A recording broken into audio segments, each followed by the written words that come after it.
Morning. You want to eat? Yes, Right? please. Can I get one? Last time I had puto sikwate, I didn't have the peaceful, calm morning breakfast that I wanted. But this time it seems like I'm getting it because we're here extremely early. This honestly has become one of my favorite ways to start a food crawl because it just kind of puts everything you need, thank you, into your stomach. Gets you ready for a long day of eating. Perfect. And we are in Cebu, which has always been seen as kind of like the second city. But it has so much distinct culture that makes it so different. We haven't really been here in the longest time. Each time I've passed through Cebu, it was either for other work and other businesses or just in passing. This is the first time we're actually going to take time to sit down and really explore the province and just figure out what makes it tick and what makes it so special and unique in the Philippines. So I'm really excited for this whole season and for you guys to learn about all the Cebuano food as we do as well.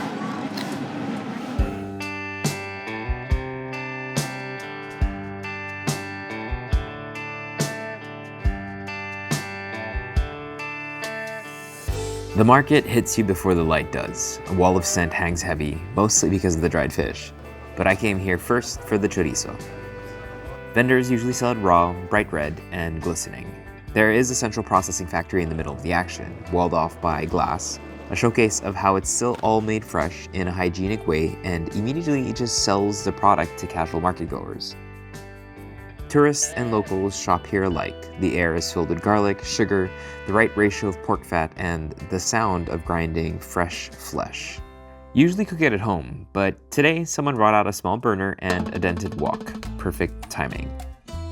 Kinakailangan na tutusokin siya muna para hindi siya puputok. Kasi kung hindi siya tutusokin, puputok siya. Para maluluto yung karne niya sa loob. Hindi na siya kinakailangan lagyan mantika kasi kusa nang lumalabas yung mantika niya at saka yung timplada niya.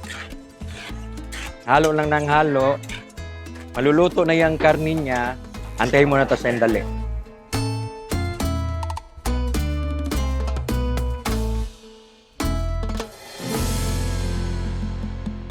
Let's give this a try. I haven't had one of these in a long, long time. There we go. So as we saw how it's made, it really is a really high percentage fat sausage. So once you boil it, prick it with the skin, not only does it allow the skin to stay intact during the cooking, but also for the fat to kind of seep out so that it'll cook the sausages themselves in their own fat.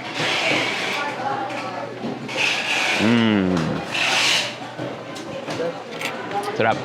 We got the sweet and spicy, so it's not very spicy. And then there's some garlic and original ones in here as well. These are delicious. That is perfectly cooked and just such a great intro for the whole episode. We're gonna have so much good food, and this is just the start.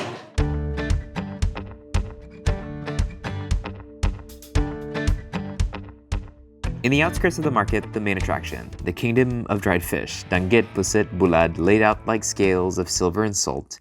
The smell sits heavy in the air, clinging to your clothes and your souls. This is survival food, born from tides and a lack of refrigeration, perfected over centuries. When storms kept boats from leaving the shore, this is what fed families. It forms such an integral part of our identity, but I believe that it is still really underrated. Best seller dito sa Taboan. Ito yung danggit galing sa Bantayan Island. Next is the squid, pusit, fish tapa. Oh, di ba? Ito, tingnan mo. Tusino po. Mahirap talaga yan i-process. Ito naman, parang buto lang pero dilis to. Ito yung tinatawag na pusit ballpen. Kasi parang ballpen, may tinta sa loob. Ito, tingnan nyo. Yung mahabang isda, espada. Ano pa? Ito, yung banig. Hindi to para patulugan ha, pagkain to. I leave with a handful of different fish to experiment with at home. Viewed from above, some say Cebu looks like an elongated camote, a sweet potato split by a mountain spine that divides east from west. That divide shapes its food, its dialects, and its sense of place. Cebu was where the Spanish first landed, where Magellan met his end, where the first local hero was born, and where the country's first city took root. Today, it is restless, a city that works hard and eats harder. Here, food is not nostalgia, it's identity. Cebuanos argue about it, celebrate it, defend it, argue with other people about it, yet outside the island, much of their cuisine is invisible. Everyone knows lechon, but who talks about puso, the woven rice packet, or punko, the fried street spreads eaten crouched on plastic stools, Tuslob Buwa, a communal dance of rice and bubbling pork brains, nilarang, the tausi-laced fish stew, corn rice that replaced millet and still fuels a working city. These dishes rarely travel outside these boundaries. The Spanish eventually decided that it was too hard to grow anything here in these islands, and they set their sights on the lush lands of Luzon. But that hardship formed much of the food culture still present today, and I hope that they start getting more national representation for it. Tisa is famous mostly for siomai. At night, the streets hum with smoke and neon, people rushing in after a long workday and probably looking to avoid the infamous traffic around here. But tucked between stalls is a spot that can stand on its own, real, comforting, and honest. It's been recommended over and over again for its humba, but I say don't sleep on its sinigang.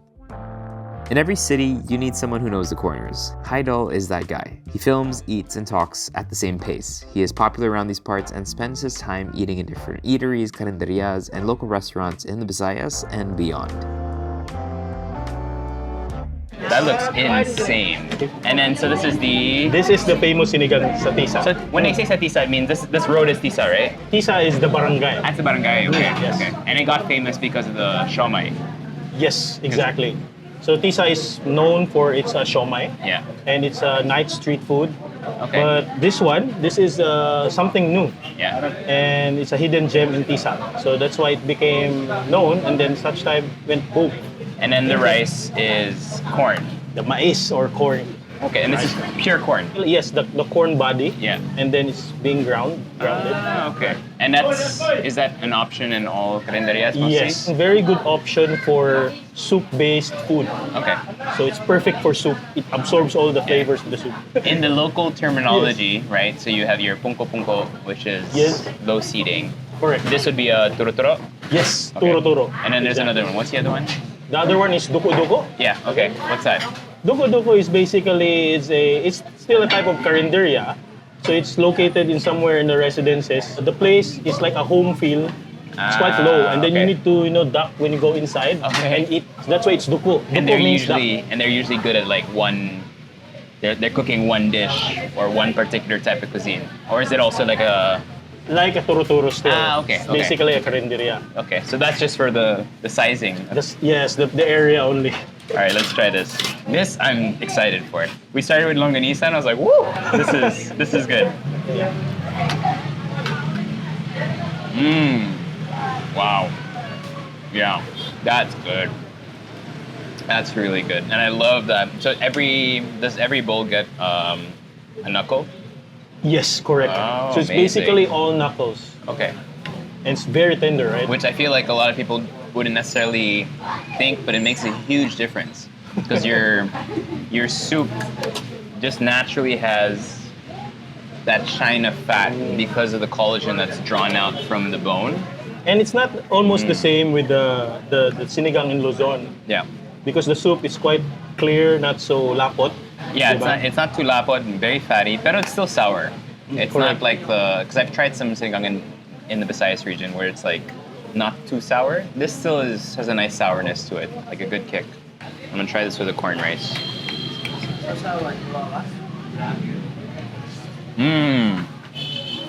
I almost like the corn rice better. I feel like you can eat more of this Yes. with this. Yes. Whereas if it was rice, you get full very fast. Correct. Right? This is like, you can kind of go back and forth quite a bit. Okay, let's try the humba. This is actually called humba here. It's Yes, not correct. called adobo. It's humba, Okay. not adobo.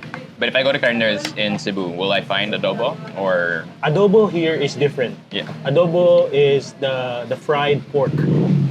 Actually. So it's really more of the pork confit and then fried. Yes, it's Yeah. basically being deep fried. Okay. So adobo in Manila version is basically just humba. So this one Okay. is the pata style, the pata recipe. Wow. We can just stop the episode here. This is so good. Tell me a little bit about yourself. You're from Surigao originally. Yes, exactly. I'm from Surigao City. I was born there. Yeah. My father is from Pampanga.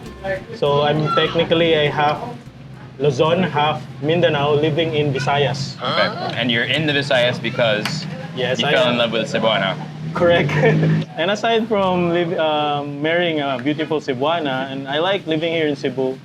And of course, there are a lot of diverse food selections here, wide varieties of food selection. I basically love eating my comfort zone. And you started by doing mostly mukbang, right? Yes, I Mostly just started with eating. mukbang. Okay. Before, Yeah. way back 2021. And then now you focus mostly on finding like really good carinderias and stuff like that. Yes. Why is that? I fell in love with seeing the smiles of the vendors when they see the results of my video. So people are going there, and they texted me that their sales increased. So I fell in love, and then I decided to do full time. When I took this vlog from a unlimited buffet restaurant, I usually ask why they asked for a vlog, and then they told me they had no sales for 2 years. Can you Wow. believe that? 2 years wala silang sales. So I said, why not close the This is restaurant? an all-you-can-eat buffet. Exactly. So they're Correct. losing They're so much losing. money daily. Correct. And then I took the vlog. That was Sunday. And then on Monday, they got robbed. Yeah, a thief came by at their house. They The stole- video was out? Not yet. Not yet. Okay. Oh, so, they So just, that's what the day after I shoot the video. so randomly they just got robbed. Correct. Wow. And then they were closed on the third day. And then I said, okay, I will upload the video immediately. And then on a Thursday, when I uploaded it, suddenly a lot of people falling in line. Really? Cars are appearing. And then the owner called me, Idol, I sent a picture of all the cars. The line. Yeah. Thank you so much. My wife cried of happiness. And then on a Friday, And before this, you weren't doing these kinds of videos. You're focusing mostly on eating, right?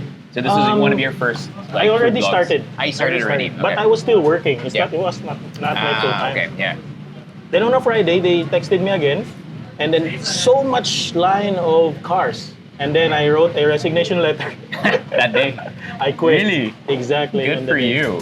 This is what I'm gonna do. You saw that what you do for work Yes. can really create real impact Correct. in someone's life, right? Yes. I love discovering, trying new foods from all over the Bisaya regions. Thank you for bringing us here. This is a really good find.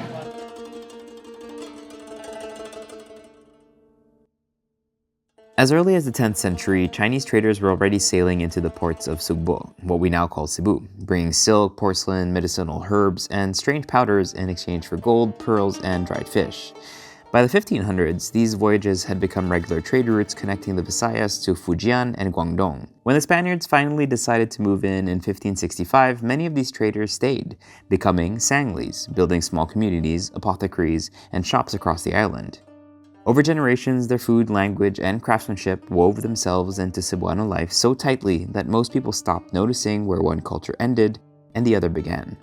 Walk down Colon Street, the oldest street in the Philippines, and you can still feel that history humming beneath the noise. The smell of incense mixed now with diesel fumes. Shop signs alternate between English, Chinese characters, and Bisaya. China comida is a thing here, and many of the restaurants that were recommended to us were Filipino Chinese. So Cebu Lumpia House, it used to be called Lumpia House only. So it started in the 1960s. So we're a mix of Filipino Chinese food. Cebu Lumpia House was created because my grandfather used to love to cook. They had nine daughters and sons, and they all know how to cook. The initial menu was moyong. That's the first. But then, since we're in Cebu, Philippines, so they incorporated Filipino food with Chinese. The pork humba, we also have the pork steak with onions. We have a lot actually of variety of Filipino food. So our best seller, moyong. Second would be Chinese lumpia. a shrimp roll with black sesame seeds, batchang, sticky rice with pork and chicken, and then we'll have fried chicken Peking style. The sixth one is kikiam. The flavors for this Chinese Filipino food in Cebu, it's a bit mixture because we have to adjust to the Cebuano taste. Maybe sweet, a little sweet. For example, like the pork humba, we have to make it a little sweet. We have to make some a little salty. Wow, that's a lot. This is ngoyong. This is the noyong, okay. Yes, this is the first one ever we sold in a kiosk. We have a sauce. This is spicy, this is sweet, and not spicy. Not spicy.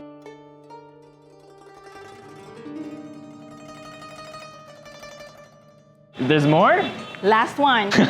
This is the last one. This is shrimp roll with black sesame seeds. So Okay. it's made with ground shrimp with a little bit of pork fat. Amazing. And these are all family recipes? Yes. Okay, beautiful. Thank you so much. Enjoy her. Thank you. So I have heard a lot about the Filipino-Chinese community in Cebu compared to Manila, where it's concentrated in certain areas. Here, it seems that it's way more assimilated, and I've been told that the food here of the Phil-Chai community is different from what we find in Binondo. I'm gonna start with the matchang. I haven't had these in a long time. Usually wrapped in lotus leaves. I've had this in kind of dim sum restaurants, but in the Philippines, not as often.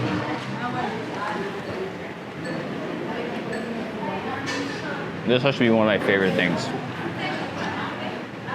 The salted shrimp in there, so good. Nice and sticky. Such a like umami bomb flavor. This one here really caught my eye. That's not something that I've seen a lot. So I'm gonna try this with the spicy sauce. So we got a spring roll with some shrimp.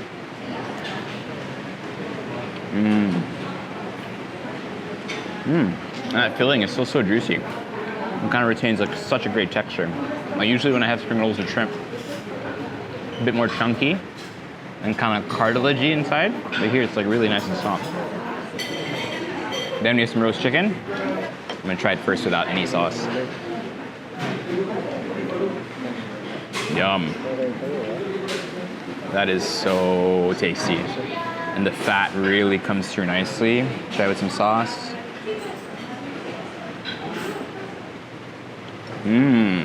Wow, wee wow. Okay, next. We'll start with the kikiam. I'm gonna try the yellow sauce this time.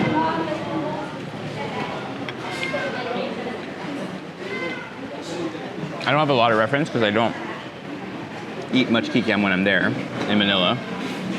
But this is really tasty. I like how the skin almost feels like fried chicken skin in the sense that it's really crispy but still like detached from the kikiam itself. Now we'll do the noyong. Noyong. So I said noyong. No. No. No. No. No. No. No. One more time.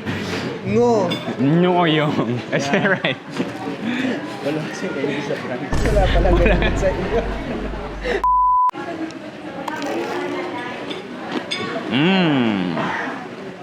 That's good. That's yummy. Really crispy. Everything's really nice and tight inside. The bamboo shoots for me are like a nice surprising part of this. Yum.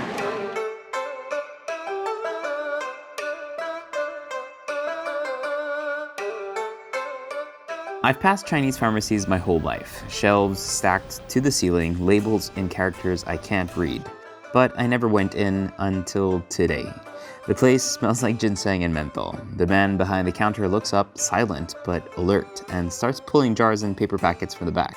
We quickly drop the niceties because he has heard of every ailment over the last decades, and I just really want something simple. Finally, nice to meet you. Really nice to meet you. I also watch your Videos? So you know I eat a lot. Yeah. So I need something to help me digestion, and because we're gonna be eating a lot today, Yeah. something that'll help me. And also to some cleansing for you to bring, at least to detox. To detox. Okay, nice. Yes. So how long have you had this pharmacy? This pharmacy started in 1969 Oh wow. by my father. Yeah. And how many other Chinese pharmacies are there here? We are 5 here in Cebu. Okay. Your customers are only Chinese, or is it anyone? Anyone. Okay. Anyone. I've always walked into these confused. Because I mean, the medicine that I know is very different, right? Yeah. So is it the same as a traditional pharmacy, just using different natural supplements and herbs? There are times, that are similar like that, but also there are times that some people will ask, then we can recommend.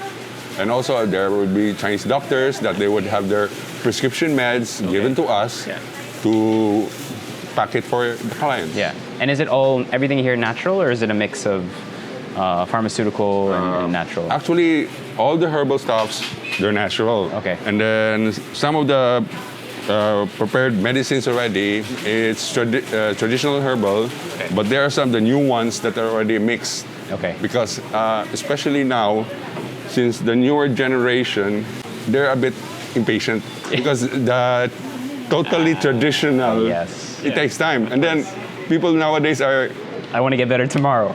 done. I want instant. So you have to mix, because if purely herbal, it won't be. It's hard, yeah. Yeah, it's hard. Okay, so what can you recommend for me then, for something just for digestion? For some digestion, I would recommend you dried hawthorn berry, which helps digestion. And then this is goji berry to give a sweeter taste, because this one is a bit sour. This one is, we call this herb as kamcho in Chinese. In English, it's dried licorice, because this one will also help balance, because this one is a bit acidic.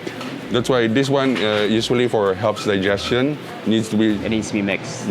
because some people have not so strong stomachs. Licorice has to go in, so at least to balance out. So, and all these ratios are just, they're in your head? You remember them? I remember them from my dad that told me. Amazing. That's 10 grams each. So this is the tea. That is the tea. So 2 cups of water with the mix that you gave me. Yes, with the mix. And that reduces down to 1 cup. So that's only good for 1 portion. 1 portion. Okay. And you take it, how many times a day would you, or just one time? One time, or when you need it. Okay.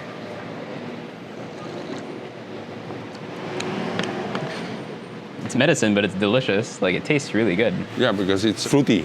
Yeah. Kind of fruity. So the sweetness comes from the goji berries. Goji berries, dried hawthorn. Ah, yes. Hawthorn is what they put in the haw flakes. Haw flakes. Right. And then there's also a preserve of it. Okay. Sometimes when people are on the go or something, like they're traveling, if you don't have time to make preparation, you can just take this. Oh, okay. And so this is also good for the digestion. But okay. Normally, this kind of fruit, the dried hawberry, is quite acidic. That's why I put licorice to balance out. Yeah, I don't get acidic, so I'd be able to eat that. You can try one. Thank you.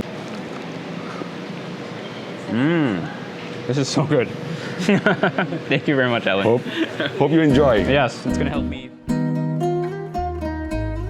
Every region has someone who keeps its food from being forgotten. In Cebu, that person is Luella, writer, researcher, and guardian of flavor. Her book, Hikay, doesn't just collect recipes, it asks what it means to be Cebuano in the kitchen. The word itself, Hikay, means to prepare, to ready a meal or a feast. Through her, Cebu learned to name what it had always known, that cooking here is both daily ritual and quiet resistance. Inside the Kabilin Center, the air smells faintly of bamboo and varnish. The exhibition, Haon sa Subuan ng Lasa, is less museum and more of an interactive display.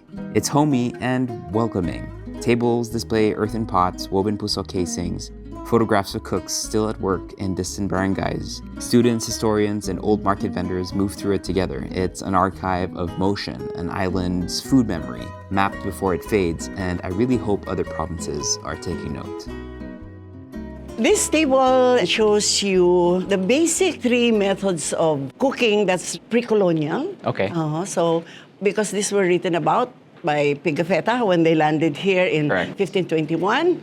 So that is tinoa or tinola. Yeah. That one. Sinugba.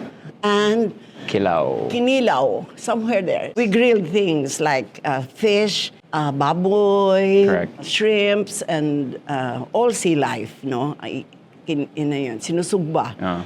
When we learned how to cook with liquids, meaning to say, meron na kaming palayok. Yes. Marunong kaming gumawa ng palayok. So we learned how to make soups like tinuwa nga isda, tinuwa nga manok. If you notice, there's no pork na tinuwa. pork needs more cooking, so the process there is called nilatan. The root word is lata, meaning to tenderize. To tenderize. Yes, so if it's a tougher kind of meat, it's nilatan. Nilatan. But if it's just fish and chicken, it's tinoa. Okay. And then, what do we have here? Oh, Binigit? binignit. I saw in the previous production of yours that you cook landang like lugaw. You can only kind of harvest it before it dies, and when it dies, it kind of explodes and releases all these beautiful seeds. Yes, how am I supposed to cook it? I was just experimenting. I tried to do something new with it. That's why you didn't hear us bash you. Yeah, okay, Nobody perfect. bashed you. But all the Cebuanos I talked to said, ay, bakit naman ginawang lugaw ni Erwan? But tapos nilagyan pa ng sprinkles. I put some rainbow sprinkles on it. Maybe he just wanted to make it more colorful because it's so bland, di ba? But usually, we use landang to add to the binignit. The Tagalogs, they put bilo-bilo. Correct. Because you're a rice-producing place. Of course. So, wala kaming rice masyado, but we also want to have a Texture. and thickener, so we use landang. So you cook it separately and then add it? No, we add it as it is. It cooks during the cooking of the binignit. Then it also cooks together with the root crop. So you think everything here, is this something that's Typical. still very representative of the Cebuano diet today? Yes. You'll find these dishes. So. Yes, because of the Chinese and the Spanish and American influences. So this table has all of the most popular kakanins in Cebu. This is queseo, The cheese. white cheese from Carabao's meat. And this is the budbud. The budbud could be kabog or pilit, Okay. meaning glutinous rice. Glutinous rice or Oo. millet, yeah. Kakanins are mostly by street peddlers, or is it in markets most of the time? They're in markets, they're in individual stores. Okay. The ones who cook torta, for example, this torta. Yeah. People who make the torta usually sell it in their own front yards. Later on, they have stores na And what was the idea with this whole exhibit? Yes. to give our young ones a chance to see in one whole exhibit about their culinary heritage of Cebu. How did this get so famous, the Pungko Pungko? This pungko-pungko is usually for the working man. Near their places of work would be these small tables. Actually, it's like about a foot from the ground, yes. So they hunker. The word pungko means to hunker. When you eat, you have to hunker, you have to pungko. Usually they're served very thin fried pork chop, all these sausages and all that. And puso, and obviously. puso, of course. The seller will just count how many puso you have eaten. So it was really, it had a function when it first started. Because now it's like most things, it takes a life of its own. It's become abundance when you eat it. Yeah. So this Pungko Pungko, as we know it today, started, what, mid? In the 90s. 90s. In the 90s. So it's fairly recent. So we would see them in corners where there is a construction nearby. The corner across would have a Pungko Pungko. But Okay. then, by 10 o'clock, they disappear. Because, when traffic is They had to vacate. there na, then they vacated. All of them are in bins like this. Correct. And there's only one table that they have to, they put it in the cariton, and then they And go. they go. So if that's something that was from the 90s, then something like Tuslob Buwa, was that That's older? very recent. Is that also fairly Tuslob recent? Buwa is fairly recent because Okay. it started in Pasil. Yeah. That's our fish port. Correct. No? And there's a lot of poor families there. If they have 1 or 2 pesos, they can buy a puso. To tuslob is to dunk. To dip. They dunk this puso into the boiling, they call it Mixture, buwa, buwa, because yeah. it's a mixture of all the parts of the animals that you do not buy. Correct. So the puso would have a little taste already, so Yeah. they eat it. Kainin na nila yun. That's where it started, really. Pasil is the birthplace of so many innovations. Yeah. Nilarang was just fish that's fried and cooked with a lot of onions, garlic, and ginger with black beans. And it had a sauce. But somehow, when it reached Pasil, to give to the needs of the cargadores and the compradores in the fish port, they'd be there as early as 12 o'clock, 1 Yeah. o'clock, 2 o'clock. They would like something hot. So, nag-evolve. So that when it became Nagkaroon like ng sabaw. yeah. So, masabaw na ang nilagang. I mean, with a lot of it's the same with a lot of Filipino foods where the dish usually starts really simple, and then because of its function in Yeah. terms of feeding people for a lower cost, Yes, all of a yes. sudden it becomes more voluminous, not necessarily more nutritious, but more voluminous Yes. in terms of starchiness and usually through liquid, right? Yeah, it answers a certain need. Yeah, of Diba? course, of Oo. course. So, nag-evolve ang recipes. Yeah. And it Every island needs a record like this, a map of who still cooks what and where ingredients still grow. Cebu's culinary life runs on memory, STK, subat, tuwa, kilao, fire, water, and raw. Pigafetta wrote about these same dishes and somehow they survived empire, colonization, fast food, wars, and the algorithm. The Kabilin exhibit reminds you that survival isn't passive. People keep these flames alive.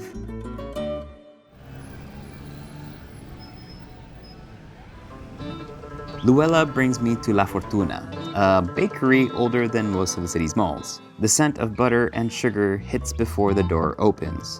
Hopia, torta, masi, and pan de coco sit under warm lights under its ironically Spanish name. But like most Chinese-influenced bakeries, everything is prepackaged, ready to be shipped and carried to other parts of the country. We'll start with this one. This is called elorde. Okay. Elorde because a boxing champion came from Cebu. Okay. Si Flash Elorde before. They call this bahog-bahog. Bahog-bahog. So they make use of the old bread. Then this one is pinisi, if you notice. Yes. It's like a rope. Correct. Kai-kai. I don't know where it got its name. But this is a cookie that's rolled in peanuts. Okay. And then this one is the pianono. Like a rolled cake. Yes. So these are actually old breads. Most bakeries now do not carry this. But the Fortuna still carries. So why do you think this is still so popular? Why people... Number one, it's affordable. And I think it's the memory. Because most of us, as children, were brought to La Fortuna by our grandmothers. So this is a very Cebuano Very institution. Cebuano. It's a very old Cebuano bakery. Okay, let's try the masi because you were talking about this. Ah, the masi. We saw it in the museum also. Yes. The further away you are from the city, the more likely this is made with gabi or Gabi, in a certain area. We call this Chinese masi because the other one is local. Local masi. Yes. So the other one is peanut and muscovado. This one is glutinous rice with peanut mostly. Yes, it's just peanuts with a little sugar. And you've done a lot of work when it comes to culinary mapping the island and kind of documenting the traditional recipes and things. How do you think Cebu is doing in terms of being part of the national conversation of Filipino food? I think the reason why I went into documenting Cebuano food is people do not pay attention to Cebuano food because we're just sugbatua and kilaw when we can say that, we have other things to offer. It was never the diversity of the food. It was always lechon, which I Yes. think is good, but it's also a crutch in a sense that... Yeah, I think it's so unfair. Correct. Because we have other things to offer. Yeah.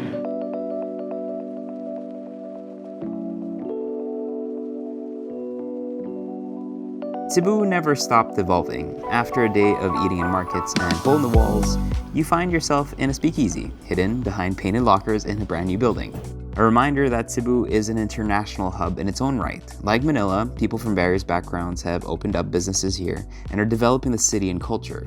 The cocktails here are well-researched, thoughtful, and a reflection of the Korean owner's roots, but also his love for the city. How did you end up building a home in Cebu? Well, I came here when I was young. People say like I'm Korean, but basically just the outer shell is Yeah. Korean. But Yeah. like deep in me is like Filipino. You're pure adobo. You're pure humba, Yeah. sorry. 100% That's right. humba. That's right. Maybe 2% kimchi, yeah. Lost Unicorn's been up for a year. Anyone you ask, hey, where should we have a cocktail in Cebu? Everyone, I'm not kidding you, everyone says Lost Unicorn. Thank you. Which means you've built something really cool, right? Yeah. Everything that we do needed to have purpose, like intentions to it. And we do it because we love doing it, we want to do it. And so how was that shift from kind of just bar volume culture where maybe drinks are a bit cheaper, not as kind of well put together, to kind of really focusing on the cocktails where they almost become dishes and meals in this in Yeah. themselves, right? Yeah. Did people accept that right away here? So people were already kind of accustomed to it? I would say we definitely have customers here that know what they want. Yeah. Maybe like 30%. And then the rest are kind of new to it. Because we focus on like balance in flavors, not too sweet, not too sour. Yeah. So it was something new to them, like, oh, cocktail can be like this also. We tried to stick by it. We're trying to create a market that is something new to Cebu. Yeah. People come here looking for beers or like looking for bottles that which we don't have. Yeah. So that is still a challenge. The restaurant outside is beautiful. So what gave you the confidence also saying, okay, I think the Cebuano market is ready for something like this that's a bit more dressed up? I don't know. I had this confidence. Okay, I had it. I mean, every restaurateur always has to have a spark of craziness in them. which is Yeah. full self-belief in their product. right? Exactly.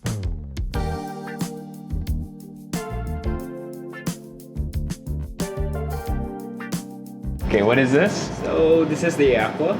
So it's one of the traditional cookies in Korea made of pistachio, safflower, and ginger. Yeah. So we made an orgeat for this one. Okay, So nice. This is inspired of the Korea sour cocktails. Okay. So we use Tokyo Soju's Korean brand of soju. Nice. So try this one. Okay. Yes, So it's soju with a pistachio orgeat. Yeah. We garnish it with sesame oil. Okay. Mmm, tasty. That's really very well balanced. Thank you. So you don't have any allergens, right? No. So this is one of our bar chow instead of chips. So this is like a Korean kid's snack. That's awesome. Yes. Some sugar. Yeah, That's very smart. Very good. So what are you making now? So this is one of our clarified cocktails. We call this one banana milk. You actually use the banana milk from Bingray? Yeah, Okay, okay. So we have a mandarin black tea from Jeju Island from Korea. Nice. So we use it as well to give some smoky flavors to it. And the clarification is just a filter clarification. Filter clarification. We add a bit of yogurt Okay. to help with the protein as well. Yeah. Nice, man. Well, congratulations. Thank you. Appreciate it. Cheers. Thanks for your time.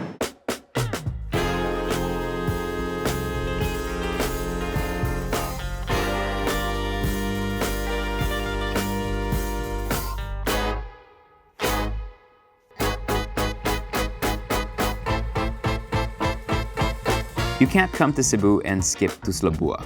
It's part street food, part social ritual. A shallow pan of bubbling pork brain and oil sits on the counter. You tear off a piece of puso, dunk it into the foam, making sure not to burn your hands, and just scoop everything up and lick your fingers. Strangers share the same pan. It's primal, messy, democratic. When you come to Cebu, we'll tell you, you have to have Tuslob Buwa. And it becomes one of those things, but honestly, it's still one of the best bites of food that you're gonna have over here.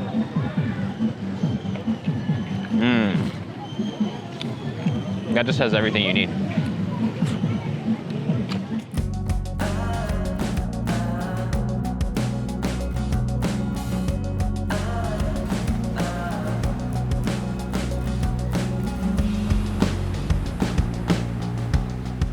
Lechon isn't just a dish here, it's craft, it's a ceremony, almost like a religion. I don't know how or when it started, maybe it was Bourdain, maybe Zimmerman, or maybe it was the Cebuanos themselves, but each time you eat lechon in the country, wherever we're shooting, people will ask you if you've tried the Cebu version. At Leslie's in Talisay, the stuffing obviously makes a difference. They cook it perfectly where it's juicy inside, has a crunchy skin, and ultimately won't need sauce.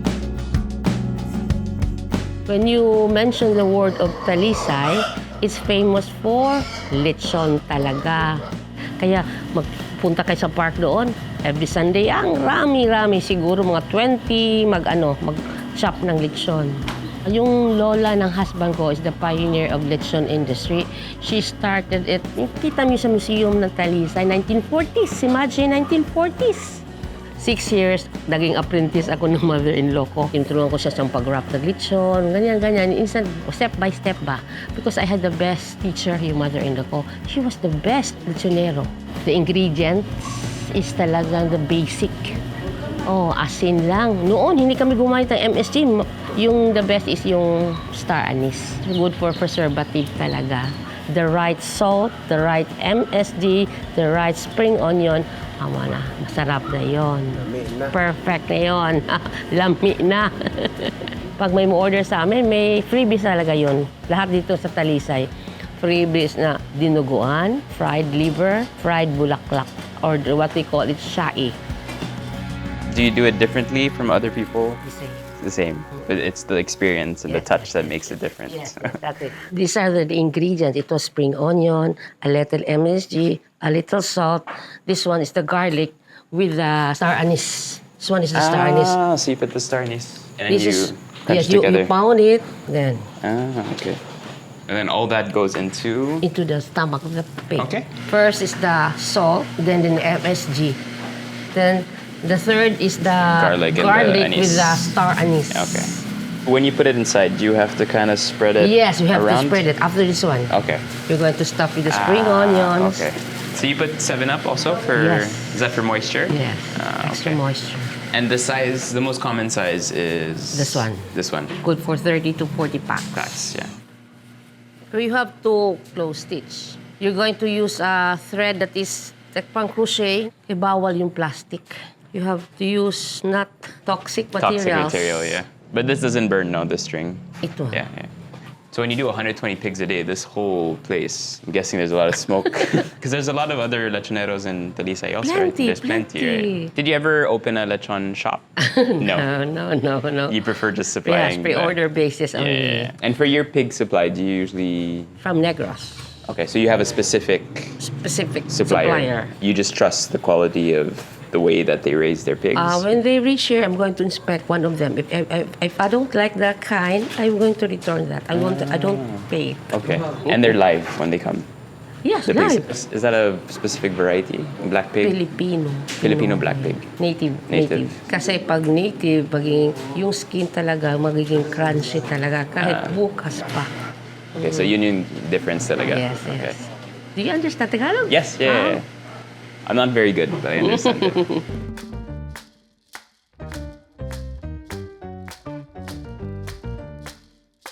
They still roast pigs the old way, the way the generation before them did it. Live coals, never direct heat, little contraptions here and there to concentrate the temperature, slow turning, and really nothing fancy. You watch the fat render, smell the lemongrass burning inside the cavity. The crackling sound is hypnotic. By the time it's carved, the whole neighborhood smells like Christmas. Here, that's every day of the year.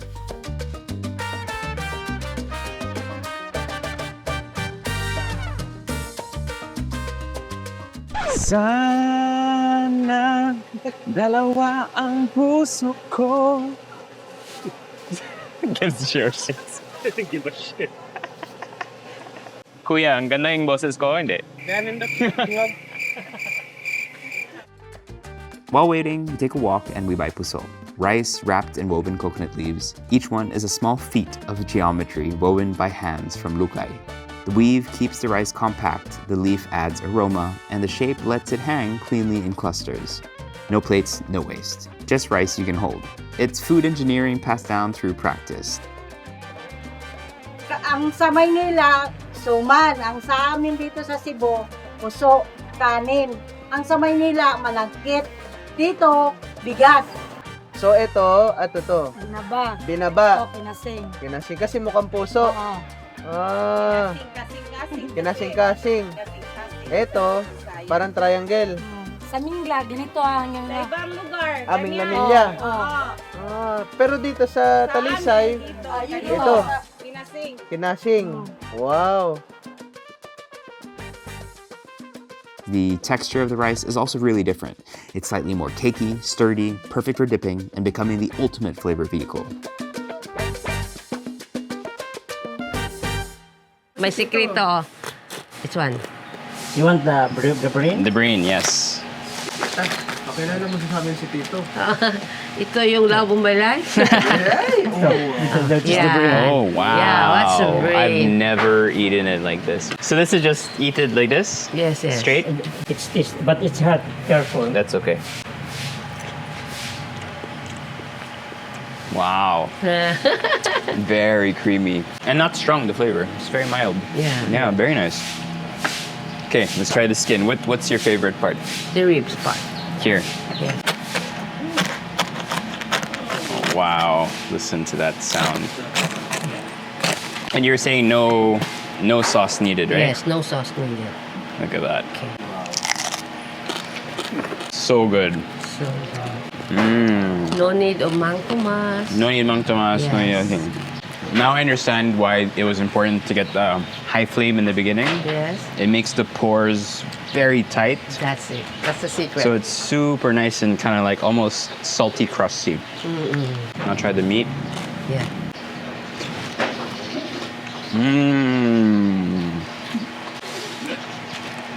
It's 8:30 in the morning. So we have the diniguan, right? Yes. And then your chicharon bulaklak. This is the hack. That's the hack. And then you also serve the fried liver. And this is just fried with salt? A little soy sauce. So nothing in the pig goes to waste. Yes. You use everything. Yes. Amazing. So when Cebuanos eat this with puso, there's no sauce. It's just Yes. Puso. just the puso Puso and lechon. and the lechon. Okay. And calamansi just If you like. pang-timpla lang if you like. Pang-timpla lang if you like.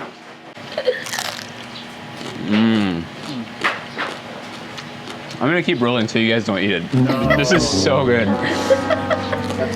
Delicious. Thank you so much.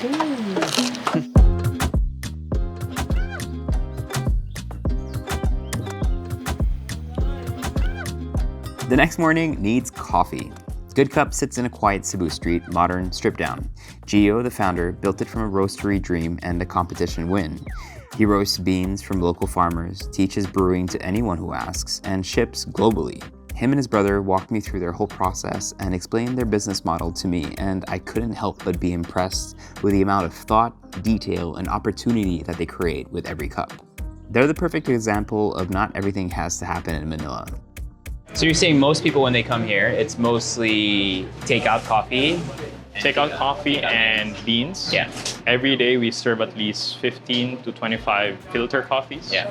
It's growing, but there's still a very big chunk of the market in Cebu, and I would say also in the Philippines, that still prefer Spanish iced bittersweet coffees. Yeah. Okay, you enjoy that. Yeah. Now, how can we give you a product that's relatable to that? Correct. So we come up with these blends with like strawberry jam. So you guys aren't purists, like, No. we're only going to be doing ristrettos. So we don't want to make the coffee so intimidating. And that makes sense, yeah. So there we started. We start with an ice cream. Maybe you graduate to a bottled drinks, you graduate to a latte, and hopefully you'll graduate to a pour over. Right.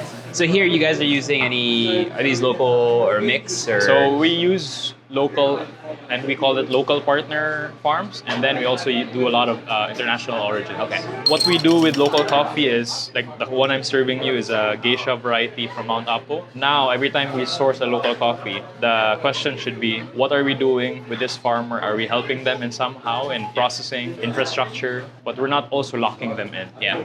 So meaning, because usually it's just... It's like an open source contract. Yeah. So that's where you come in mostly on figuring out that supply So chain. basically, when Gio goes to the farm, he works with the partnership side and coffee quality side. While on my end, I always find ways to cut their costs. Figure out the bring it here. While we buy it at a above average or median price, our goal is that how can we increase the livelihood of the farmers, at the same time increase the coffee quality and consistency as well. And since day one, you guys always controlled as much as possible the whole process. Yeah. So the roasting here actually roasts for the cafe consumption in some cafes, but we also have another roastery that is handling the major bulk of roasting. Okay.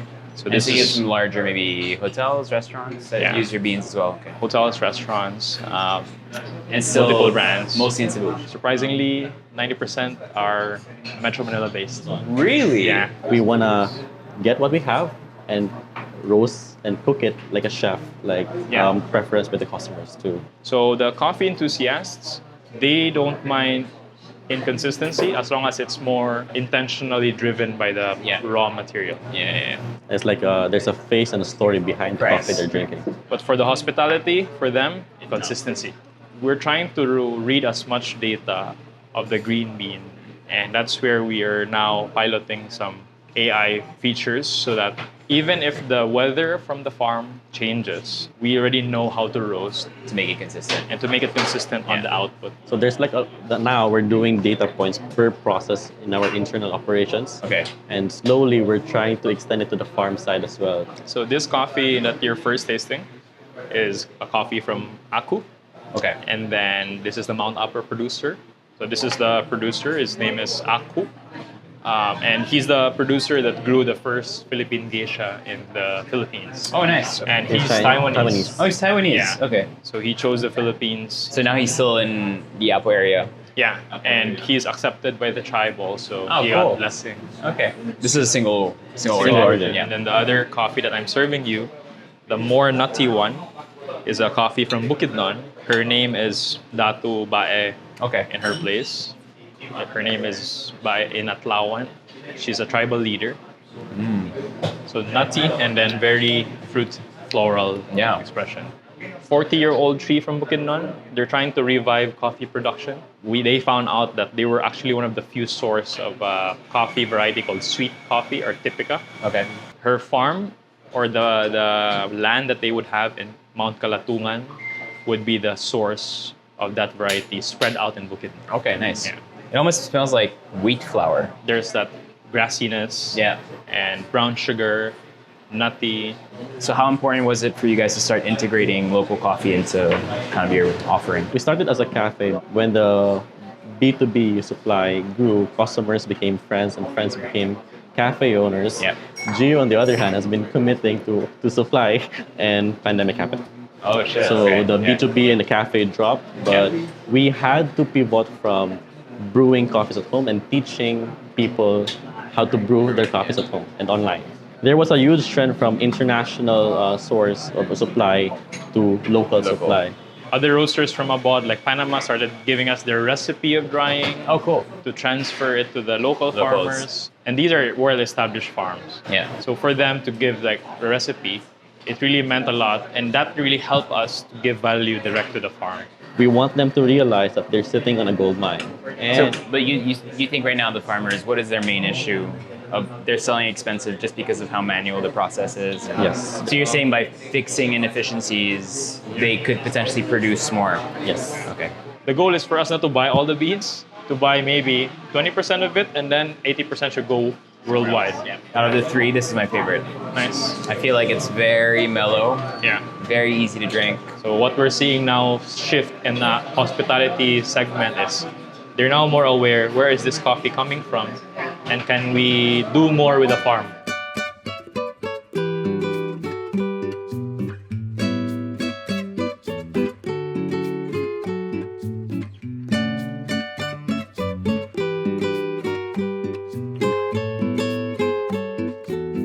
Sometimes the universe syncs your schedule with the cities. The capital is holding a food fair, and every municipality has something to show. You walk through aisles of chicharron from Karkar, corn rice from the north, dried fish from Bantayan. The smell shifts from sugar to smoke to vinegar in seconds. It's overwhelming because I really want to buy everything, but we don't have much time. Morning po! Kumusta? How are you? Can I, we'll get this. Yeah, we'll buy one. Yeah. So this is the kabog, so the millet that we featured, and I've actually never tried it, so really cool that here in the capital there's a food market happening exactly the time that we're here with all the municipalities and the different regions. It's the founding anniversary of Cebu, and it's really cool to see kind of everything consolidated in one place, and I really, really hope most local governments kind of do the same kind of effort in putting all this together, because it really makes a difference in terms of seeing everything in one place, so you can really see the diversity, the bounty of the Philippines. Trying this, that's so good. Texture-wise, it's like really nice and soft, not too grainy. Compared to rice and kind of like your sumans and stuff, way less dense, so way more pockets of, not air, but way more airy inside in terms of texture. So good. Make sure you check out the full documentary about kabog. Yum.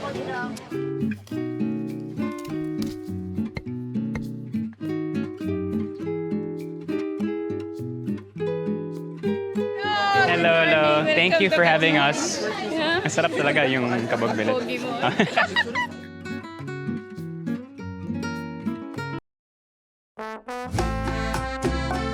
The story goes that egg yolks became abundant when the whites were used to build coral stone churches. Out of mortar came dessert, a happy historical accident. Abli feels like a continuation of that story, a kitchen that treats tradition as the standard and starting point for innovation. Morta, or murag torta, reimagines a torta. Humba baboy reshapes humba into something both familiar and new. They serve champurrado cold brew, chinimansi manganog, drinks that make sense in Cebu's heat and humor. It's what happens when young chefs decide their ancestors actually deserve a seat at the table too. We called it Abli because they're like, in Bisaya words, Abli is like open. So open restaurant. And the concept behind the food is? Is typically all Filipino food, but binigyan namin ng bagong buhay. All Cebuano food, different kinds. Because Chef Karen loves to travel every place or town, hometown here in the Philippines. Kung ano yung nakukuha niya ng mga foods or magandang ideas from that town. So, ba't di natin dalhin sa Cebu? And how long has this been open already? Almost 3 years. 3 years already? 3 Okay. years. 2 years, 3 years. All right, so tell me what we have in front of us. This is The buttered inununan. We have butter emulsification, sir. Kumbaga yung inununan sauce, emulsify namin sa unsalted butter. salted butter. Yes. Okay. And then yung fish. So, paksiw is grilled milk fish. Okay, with some pickled, Yes, pickled onions, jalapenos and ampalaya. Ampalaya. Okay. Yummy. So this is humba. I'm guessing. Yes, sir. So humba is very, very popular in Yes. Cebu, obviously. This version we have in Abli, sir, is the sweet type version of humba. Okay. We use roasted rice, then we infuse the sugar from it. So the flavor from the roasted rice, masasama siya sa sauce. So yun yung ginawa namin pampatamis dun sa humba namin. Where do you add the roasted rice? Like When you're boiling? Boiling, yes, sir. Ah, okay. So and the after idea is to roasted, give boiling, it just yes, the texture? flavor. Texture and the flavor of the roasted rice. Parang thickening agent pa Yes. rin. Besides din po dun sa sauce na nilagay namin, sir, spicy onte, which is the... Ito? Yes. And then you're using pork belly? Yes, pork belly. Okay. And do people usually eat this with rice? Or? Yes, sir. With rice. With rice. Actually, Filipino love rice. Yeah, this is like something you need like 6 cups of rice to eat, to fully eat. Kumbaga sa Bisaya pa sa amin, kasabahaw.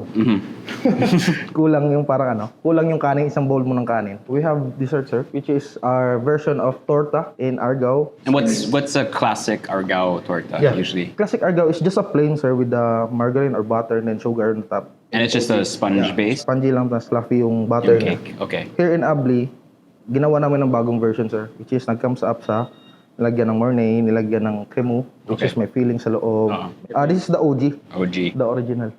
Okay, I'll try without filling first. I've been eating pork for 2 days straight, so I'm welcoming a little bit of sweetness. It is ube, sir. Ube. I think most sellable thing here in Abli, sir. Very, very good.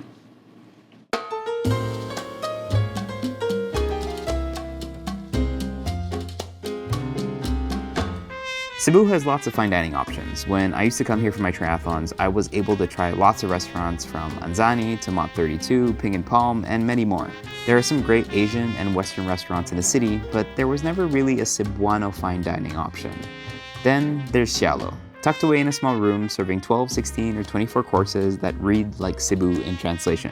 Each plate is a conversation between generations. You've been open now for almost 2 years. Almost 2 years. And what was the idea behind Sialo? I've been doing this since 2017, a year after I started learning cooking. I'm basically self-taught. I started cooking in 2016 because I was battling with depression and anxiety. I love fine dining food. I travel to dine at the best restaurants in the world. So when I come back to Cebu, there's nothing like it. I just woke up one morning with no background in cooking. I just woke up at 4 a.m. and started cooking. Wow. 3 hours, 4 hours every morning. And I became obsessed. And then I started posting my photos of my food on my social media accounts. People noticed it. We want to try, it looks good, but how does it taste? So some people hired me to cook in their homes. They said, Ron, we have a special event at home, so why won't you try cooking for us? And then it came to a point, I need something that's a brick and mortar place that people could just come and experience the food that I serve.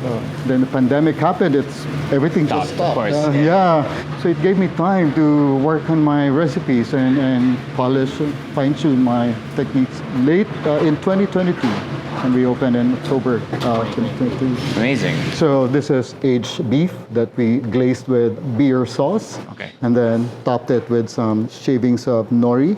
And we have combo emulsion. Okay. And there's a Hollandaise sauce. The oil that we used here is infused with smoked hay. Amazing. And then you have native onion. Okay. Perfect. So when you're aging with koji, is it completely covered in the mold? Yeah. Yeah. That's one rabbit hole I haven't gone into yet. I do a lot of lacto fermentation and I do a lot of vinegar fermentation at home, but I haven't done meat koji aging yet. Yeah. Koji. I do meat aging, but not koji yet. Yeah, if you didn't tell me this was local beef, it has flavor. No. All right, so this is a play on silob, you mentioned. Silob. We call it pamahaw. There's a gochujang lime cream, and we topped it with cream that's infused with chorizo. Then there's chorizo bungkag and smoked queso de bola. Okay. This is fake poached egg. The egg white, it's actually goat's yogurt. The yolk that's made of mango and orange. This is your egg sandwich. That's just sous vide egg yolk in between brioche bread. And it's topped with bacon-infused mayonnaise. And this one, black truffle oil powder. Okay, nice. I suggest you start with this. This one here? This one, and you finish with this one. Okay, got it. So you try to kind of pull on your Cebuano heritage. Are you born and raised in Cebu? Yeah. Okay. And how have Cebuanos reacted to the food? They always relate to the food. Strange to them and new to them at the same time. Yeah. Very tasty. And then the egg sandwich? Yeah. This one, it's tangige that we cook 3 different ways. We use the head for the tinoa broth. We added coconut milk and coconut cream to create an emulsion. It's dusted with powder of dried bihod or the roe of the fish. Yeah. And this one, the fish bone twill, that's made of the roe of the fish. Ah, cool. Yeah. Okay. This one is your kinilaw. Tangige that's marinated in coconut milk, calamansi or dayap juice or biasong juice, and some aromatics and herbs. This one is our basic sugba, but that's marinated in orange and calamansi. Okay. And then these are granitas? These are granitas to come with your kinilaw. This is green salad granita. It's a combination of green bell peppers, lettuce, cucumber, some herbs like sangig and coriander. Okay. And this is made of tuba vinegar. So on the menu, do you write this as sutukil? Sutukil. And what do people say when they kind of see everything coming? Do you get surprised? Yeah. Very delicate. Very nice, yeah.